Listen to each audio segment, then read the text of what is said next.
This podcast is a member of the Place to Be Nation family. Visit us at placetobenation.com, the only place to be in your pop culture world.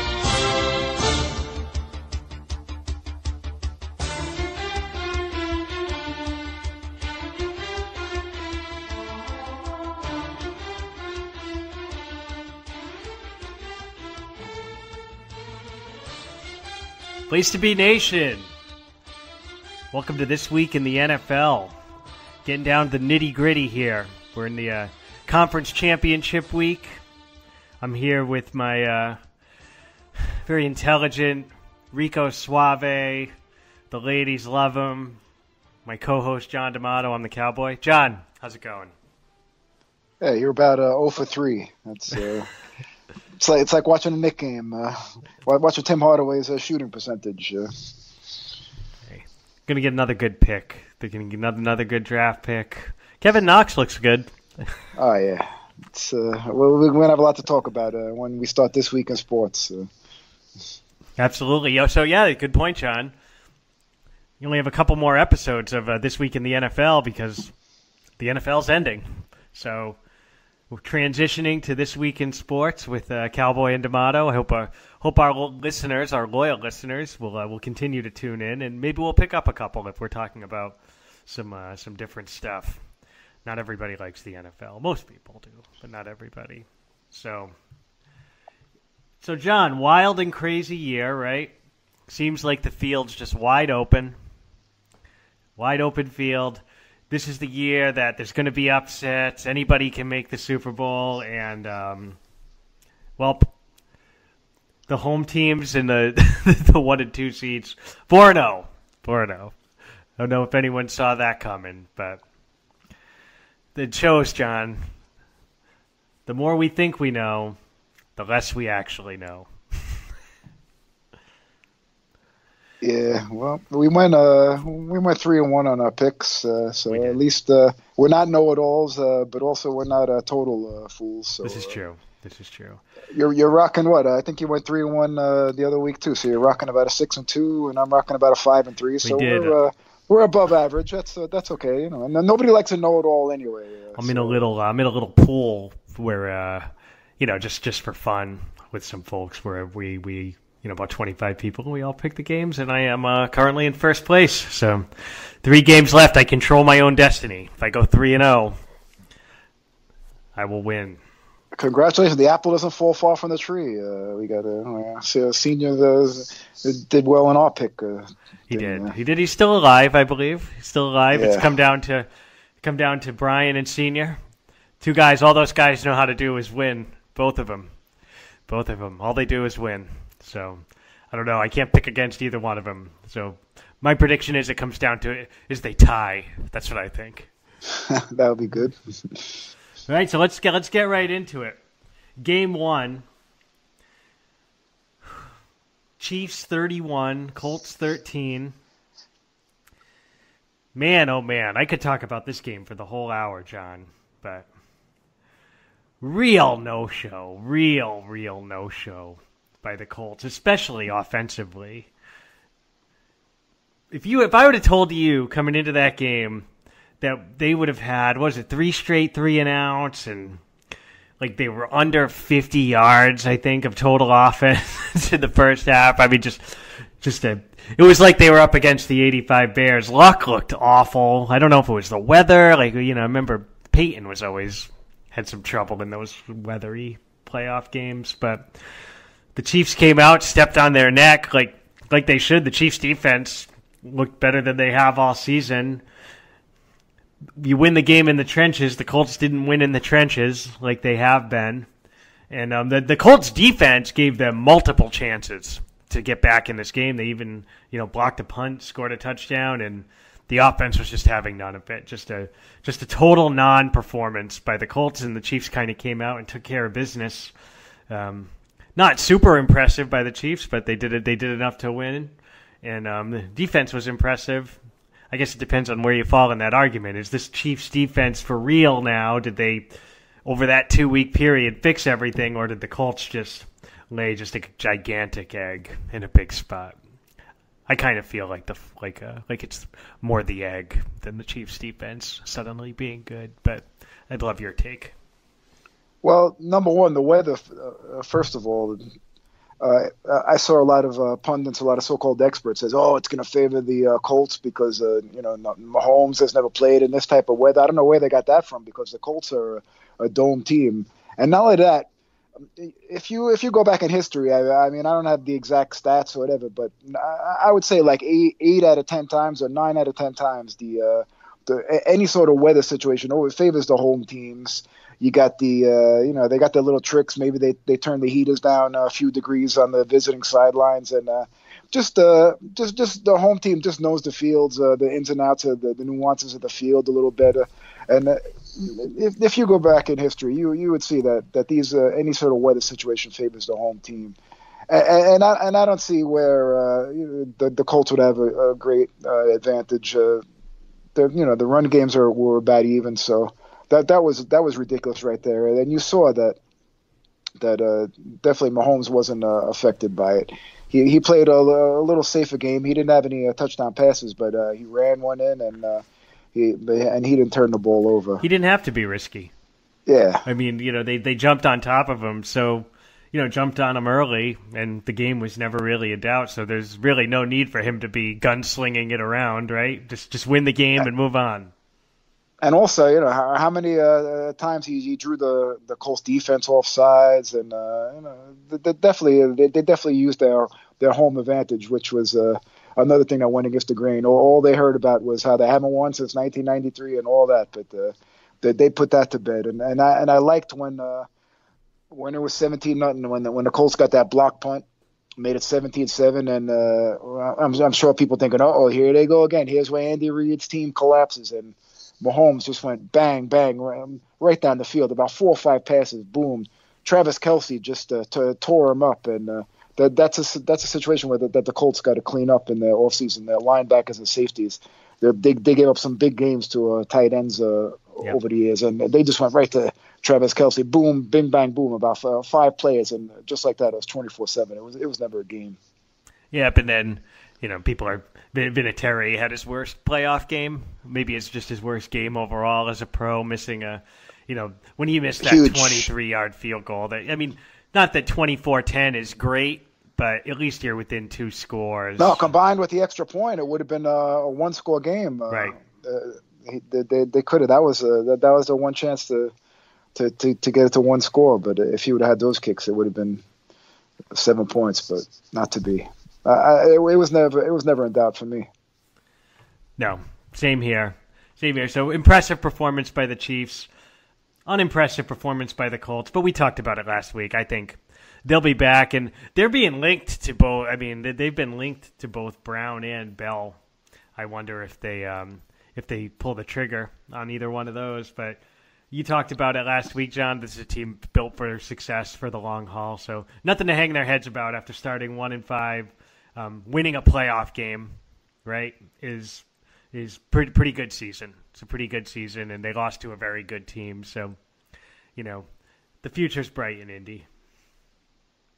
Sure, they need to just shore up a couple more playmakers on defense, and maybe somebody to match with T.Y. Hilton, and they're going to be dangerous. They got picks coming up, and if Ballard has a good draft like he did, drafting Nelson and Leonard, then they're going to be a team to be reckoned with all decade. Yes. Absolutely. We'll put them to bed now. Good night, Andrew. It was a great year. Comeback player of the year. Done and done.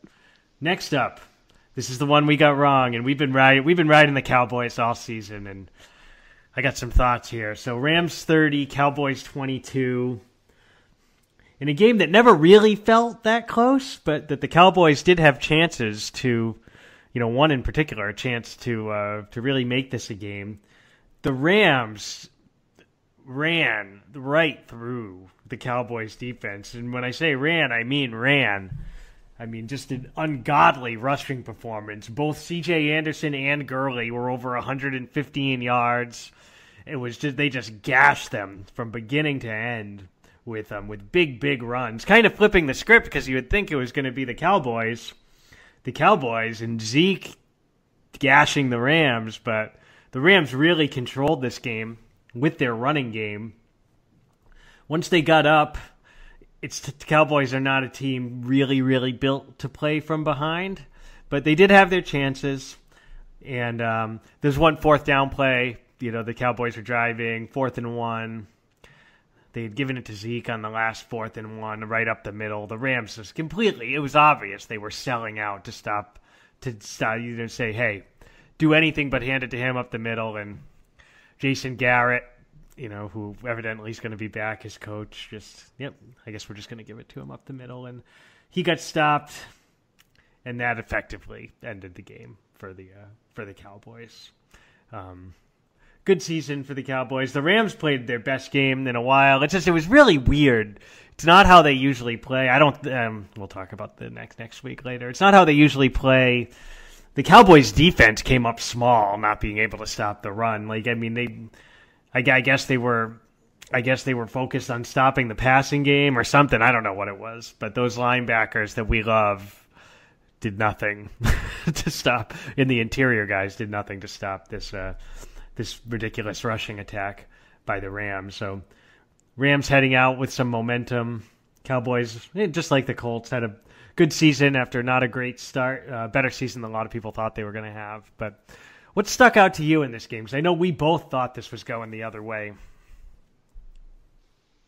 It's what we talk about. We're going to sound repetitive, but it's just dominant performance by the O-line and the D-line of the Rams, which was very surprising, especially the defensive line. They kind of laid in the weeds all year, and Sue looks like the Dominican suit looks like he took off all year and was just waiting for the playoffs to get his ring, because he stuffed the middle like his vintage days with the Lions, and he wasn't really much of a force.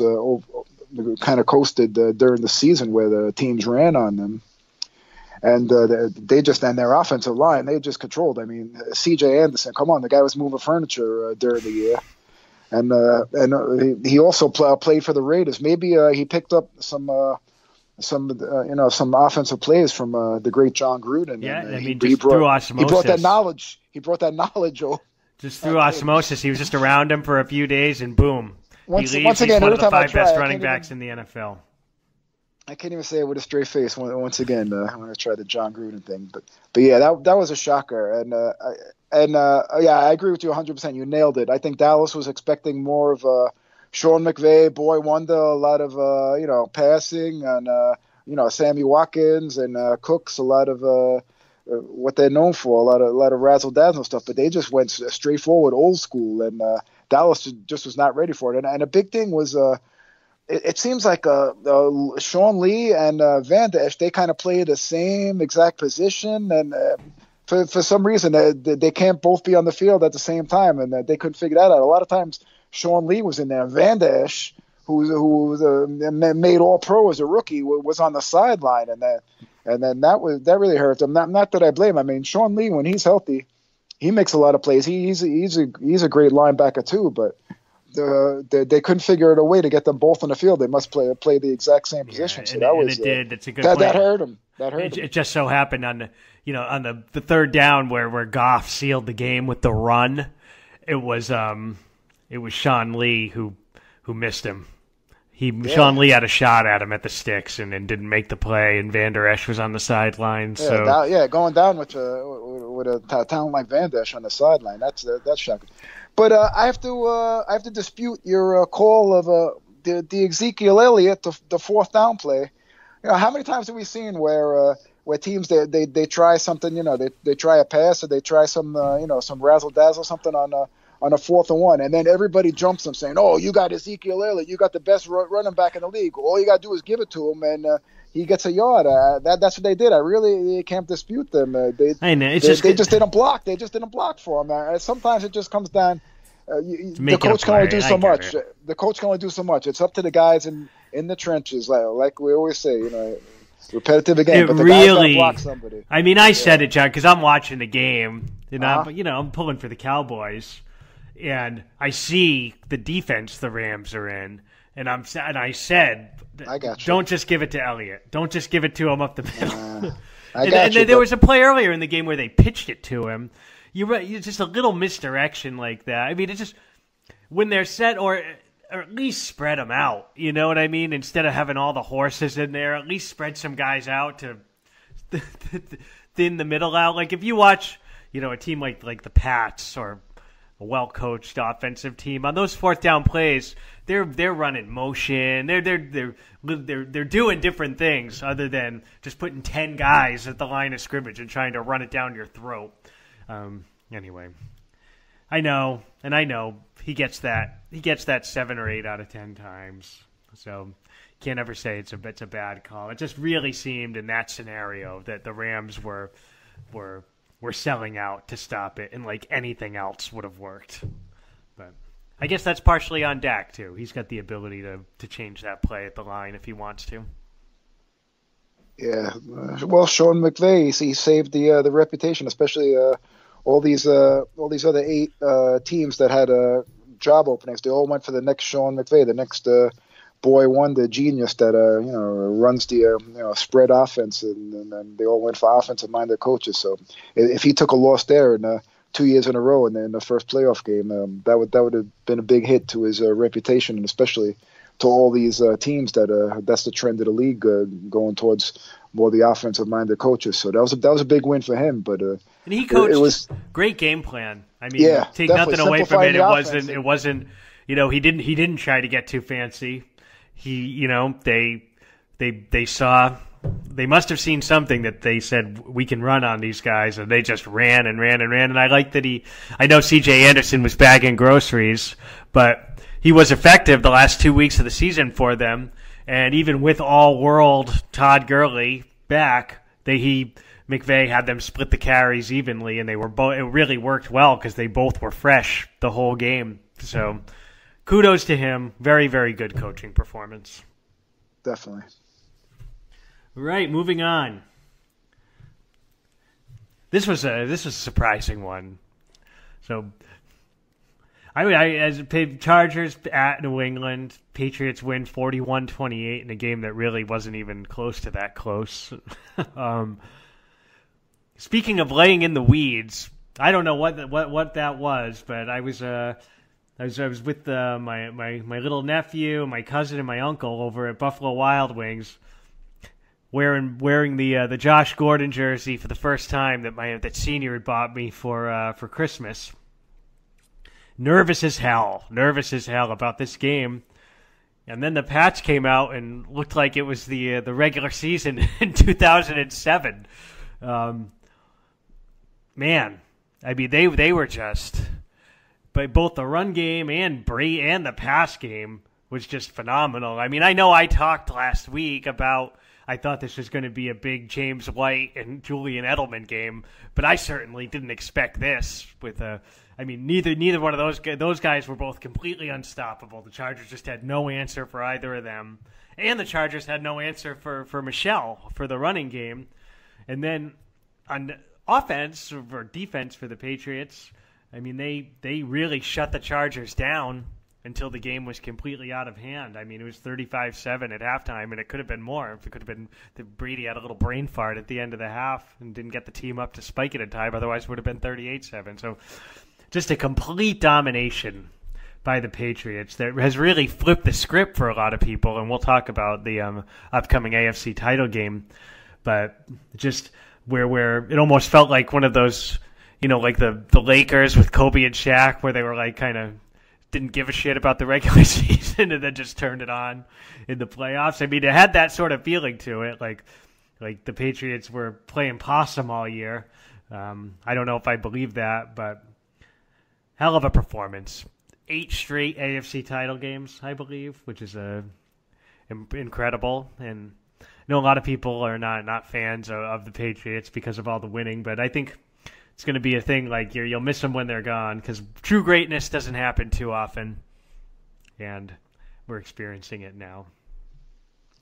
I wasn't surprised at this at all. Phillip Rivers has never been competitive versus the Patriots. That one game where they blew it in San Diego, that was their one chance. Otherwise, the other games weren't even close.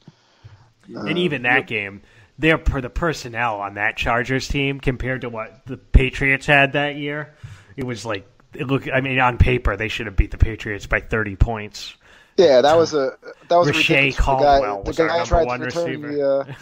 The guy tried to return the guy had the fumble, the interception, or something, and tried to return it, and the New England got it back. That was a miracle, but that's like a memory lane. but that was the only game that was even. The other games haven't been competitive.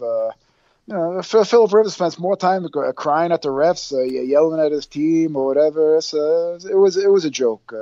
Not much of a surprise. I haven't really seen Philip Rivers hasn't really had too many big playoff wins in his career, so that just goes down again. But I like how it was never in doubt when as soon as New England won the opening coin toss and they elected to receive. That's rare for Bill. Very rare. Very rare. I knew there was something up, and they just took it and they ran it right down, man. Got right in the end zone with ease. I was like, he knew something, and then it was over from there. That was I wouldn't say a shocker, but when he made that decision, you knew something was up. They knew that they could get to him, and you called it, James White, 15 receptions. You said he'd be a big part, and that was huge. Not much to say, just an easy, methodic Patriot win at home, dominant at home all year. Yeah, and I mean Rivers was showing a lot of emotion there during the game. I mean, I could see why he was frustrated, but he kind of came off, and he's come off like that before, like a little bit of a brat, blaming everybody but himself. Little Roethlisberger-y. Maybe it's something to do with that draft class. But I mean, I was worried because of their road record, and they were 12-4. I mean, and they were a really good team. So the Patriots did that to a really good team. They did not play a good game, and I don't know what the hell they were thinking on defense. I mean, everybody knows, right? How I mean, it's been the book on slowing down the Patriots has been the same for years, right? Man to man and get pressure up the middle on Brady. They played zone the whole game and didn't bring any pressure up the middle at all. The Patriots blitzed the hell out of Rivers, the Patriots don't blitz that much, and I mean, they were in his face the whole game. I mean, it was just great coaching performance by Belichick. Great coach. Just this very, very team-specific coaching performance, especially on defense, I thought was great. Yeah, Ingram and Bosa, who dominated the Ravens, they were invisible in this game. But everybody always says, all you got to do to beat New England is just get pressure on Brady and he'll blow it. But it's easier said than done. We've seen in history, only a few teams have been able to do it. And the Chargers weren't one of them. The Chargers were one of them. But the zone they weren't. Yeah. That's what the Steelers always do. The Steelers always played zone laid against back, the Patriots and always just got get burned. Yeah. Yeah, I mean, Brady can do those 10-yard passes down the field. I mean, in his sleep. He'll be able to do that when he's 55 years old. Yeah. The Super Bowl, too. Atlanta, the same thing. Well, actually, they kind of got tired. But they did well in the first half, putting pressure. But they got tired in the second half and couldn't do it. Yeah. So, like you said, dominant home win for the Patriots. Good stuff. Last but not least, the most competitive game of the day. Exciting game. We were talking throughout this one. Saints 20, Eagles 14. The Eagles jump out 14-0. Breeze throws a pick on his first pass attempt of the game. The Eagles jump out 14-0 and don't score the rest of the game. So, Foles has a little bit of the playoff magic, but this was a winnable game for them. The Eagles' defense deserved a better result than this because they played a phenomenal game against a great offense. And for your team to donut the 3 quarters when 1 touchdown wins the game, very difficult pill to swallow if I'm an Eagles fan or on the Eagles defense. They had them. The Saints. The Saints attempted to give this game away and lose the game. The Eagles played really well, but Foles, the bloom comes off the rose a little bit. He was bad. I mean, he was flat out bad in this game, and you don't hang this loss. I know Alshon Jeffrey dropped the ball at the end, and I mean that's a bad play, but this loss isn't on him. I mean, Foles had multiple chances against the decent but not great Saints defense to put up some points and couldn't do it. But it was a scary game for a Saints fan, though. Jesus. What do you think? It was very scary.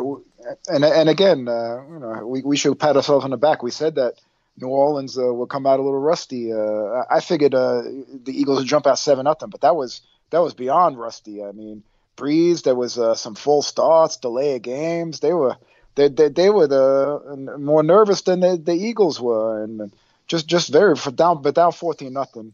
At Foles, just a terrible pick. I mean, I had to bring you off the bandwagon there because you were with the guy Colin Canton, having them build the bust, the Hall of Fame bust for Foles when it was 14-0. You were jerking off, going crazy too. I had to bring you. Come on, the guy, 16 points and 14 points in the playoffs. Let's relax on putting him in the Hall of Fame. And that was an awful pass. A great quarterback like Breeze or Brady, when they get a team down 14-0, they go for the hammer. They wouldn't have thrown that interception. They at least get a field goal out of that to make it 17-0. That interception was one of the key plays that turned the game around. It was a killer. So let's calm down. And also in the second half, he missed receivers too. But hey, not to take nothing away from him, because if you keep it close, I think when the game's on the line, he's going to come through, and he probably would have came through again if it wasn't for Jeffries missing that pass.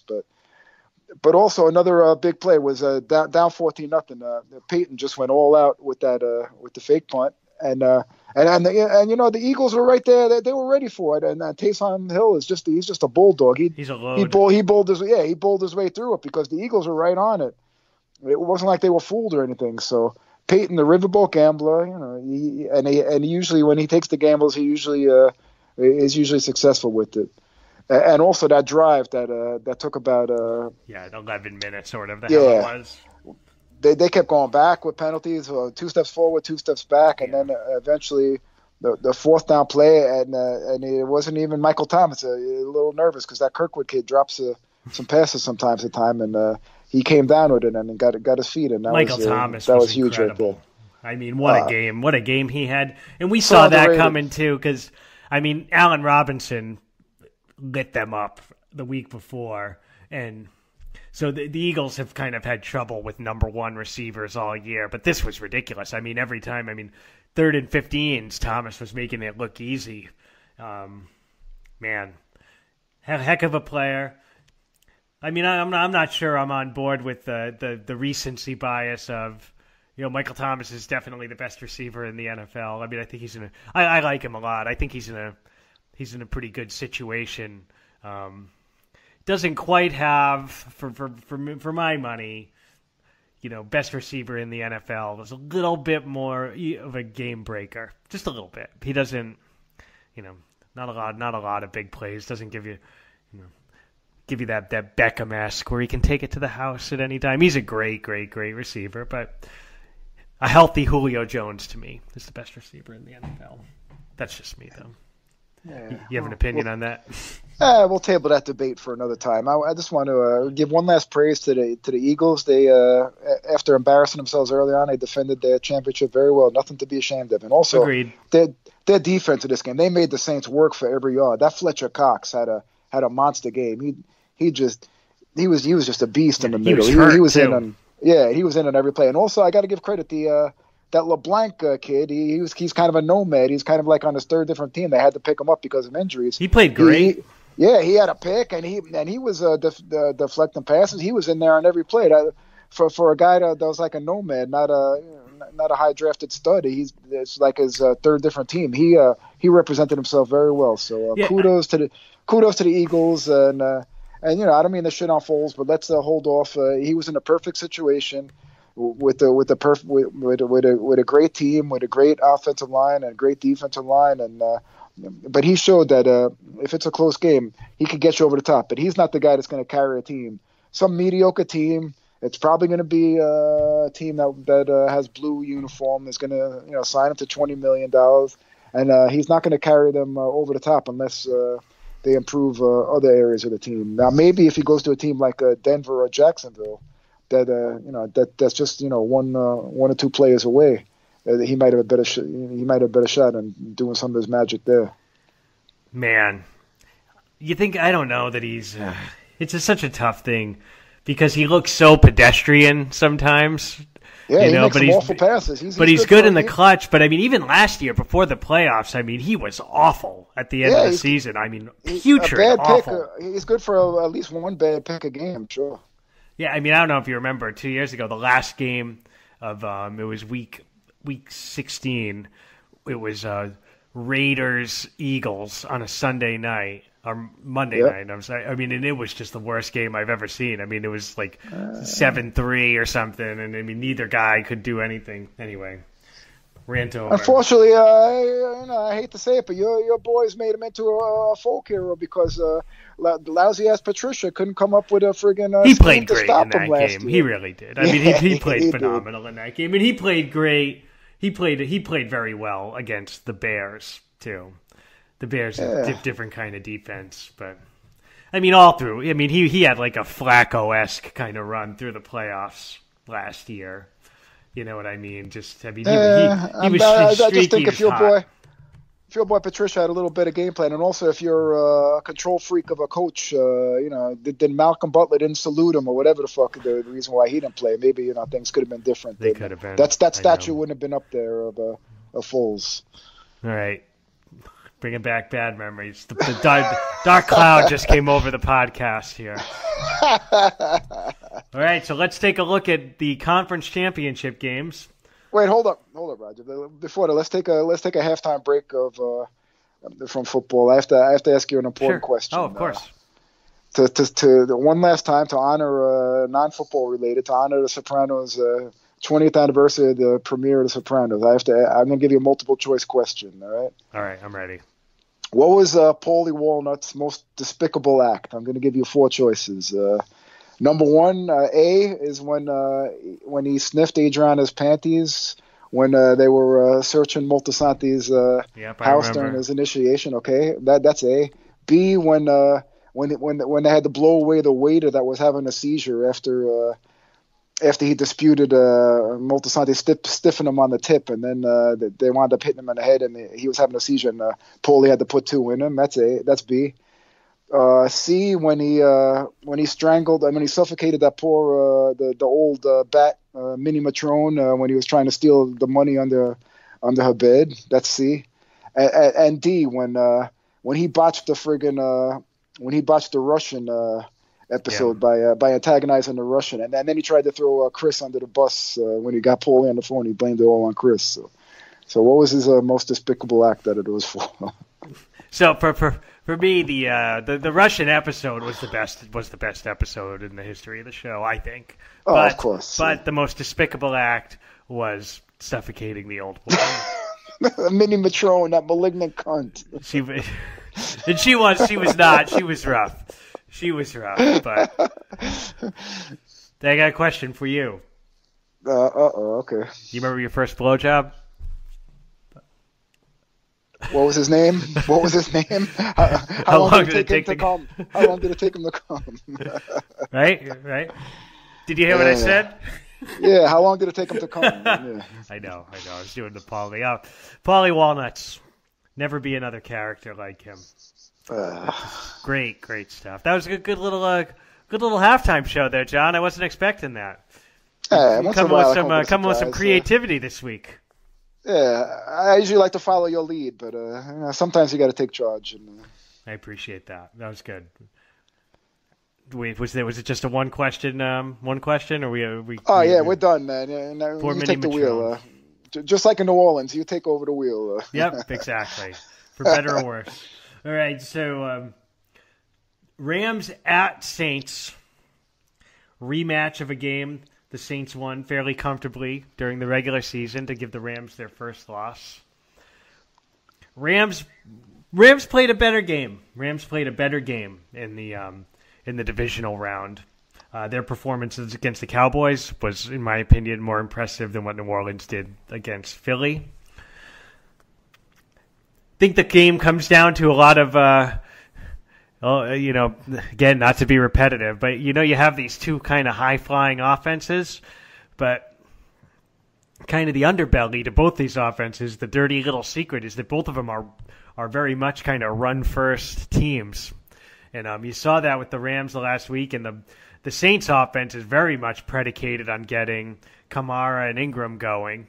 And so I think whoever can win that battle in the trenches is going to win this game. And if it's close, it's tough not to like Breeze coming up big in the big moment or Goff making one or two mistakes.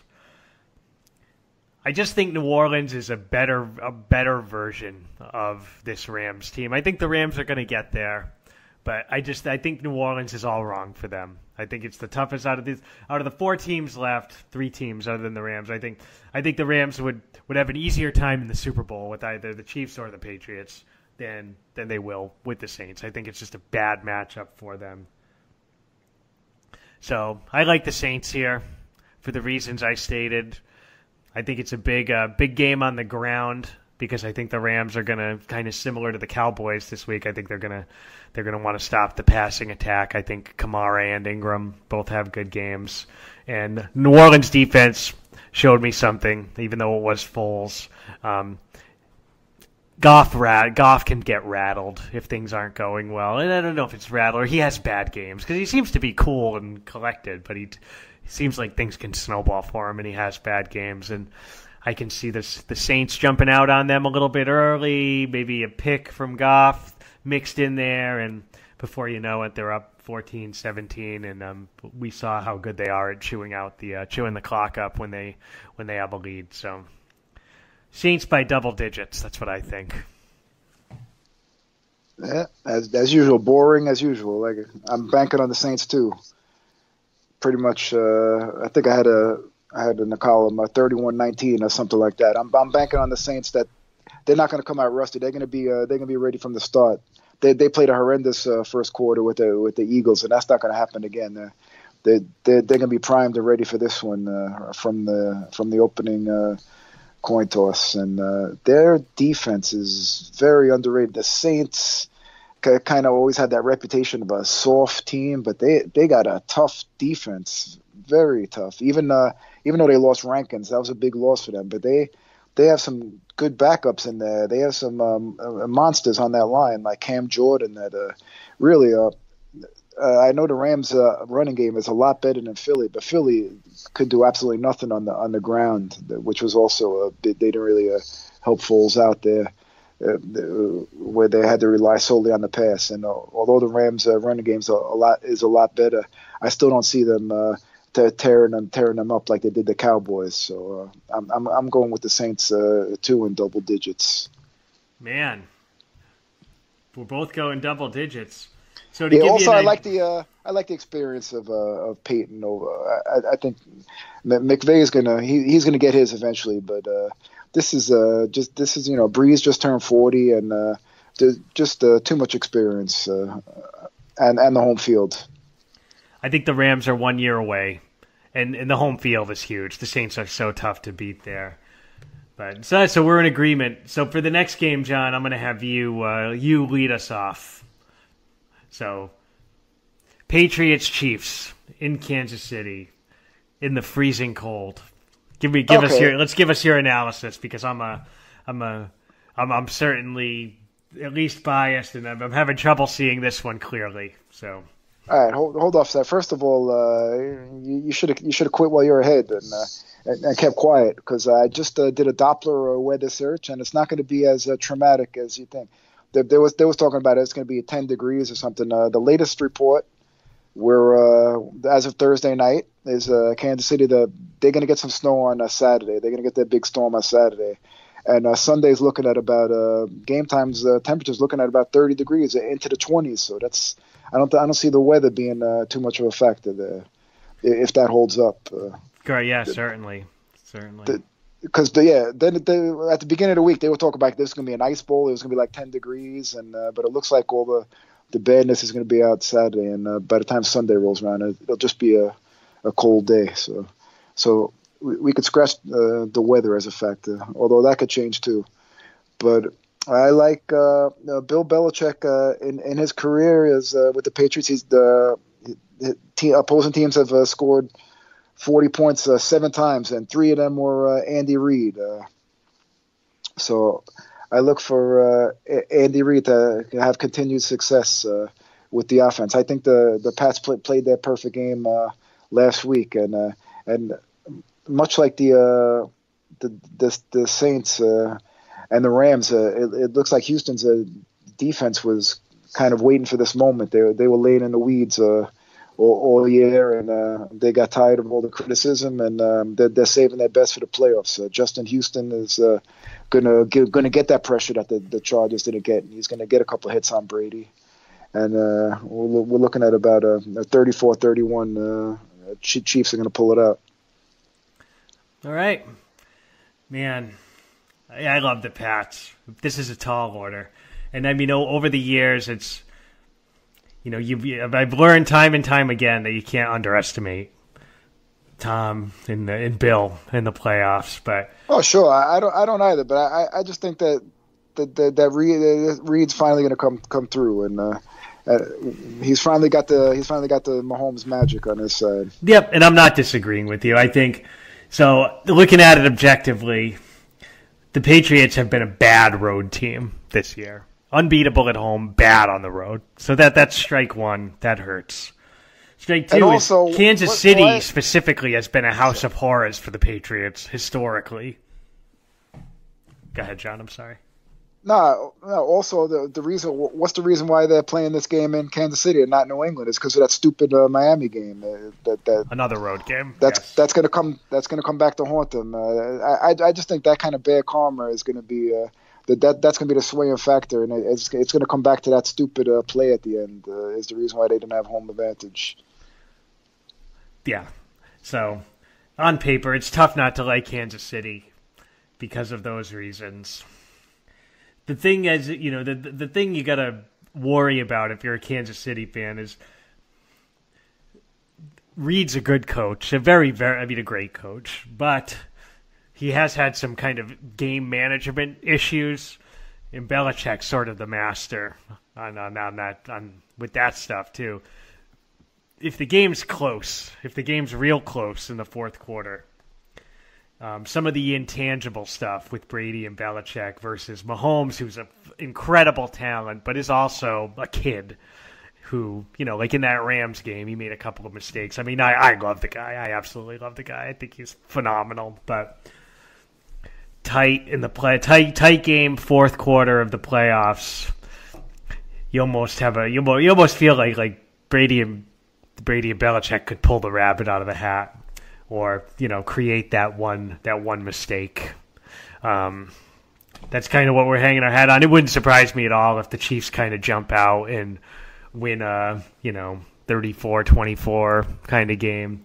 But I'm going to be rooting hard for the Pats, of course. And I mean, if they play like they did last week, they can beat anybody. I think a lot of this game comes down to Kansas City's defense. They don't have to be great like they were last week, but if they're a complete sieve that just can't get a stop like they were a lot during the regular season, the Chiefs are in trouble.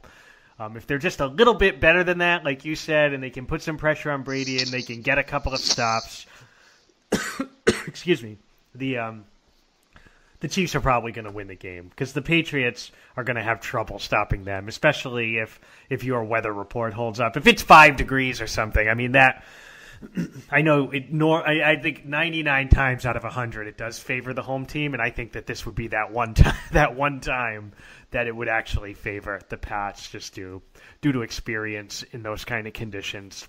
So I'm here hoping for, if they're Game of Thrones fans, I'm hoping the Ice King comes riding in on his freaking horse before the game.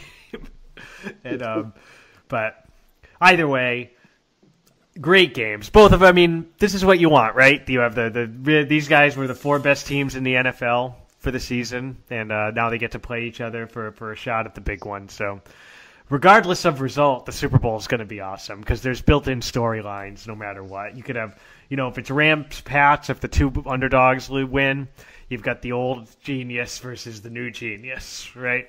If it's Saints, Pats, you Breeze versus Brady for the first time, and then either one of them versus, just Mahomes in the Super Bowl, and Reed finally trying to get that done is would be massive, right? So great weekend of football coming up, and then the Super Bowl is going to be great as well. Yeah, I mean, if you want to go to Vegas corner, both 3 points or 3.5, so that means it's just even, and it's only going to the home team, and I don't see the Super Bowl being any different. The Super Bowl, whatever combination, it's probably not going to be more than a field goal either way. Right. And also, this what is this? The first time since the New England has been underdog since 2014 or something. Yep. And I mean, they should be. I mean, if there was a line on this game before they played the games last week, which I'm sure you could find that somewhere, I bet it was 7.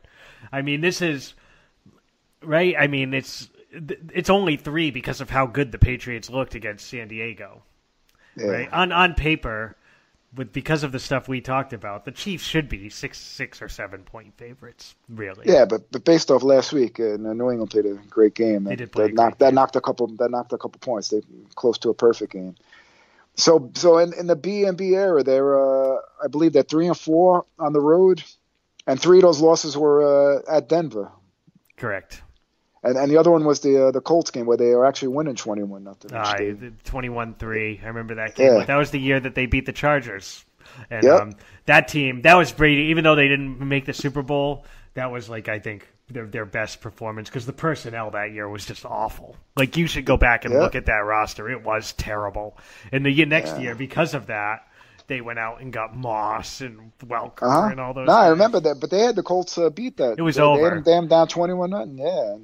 And even Indy even had to make a defensive stand at the end, which was surprising. But, and also it's interesting the Denver games. Okay, so they lost to Peyton twice, and who was the third one? Was it Jake Plummer?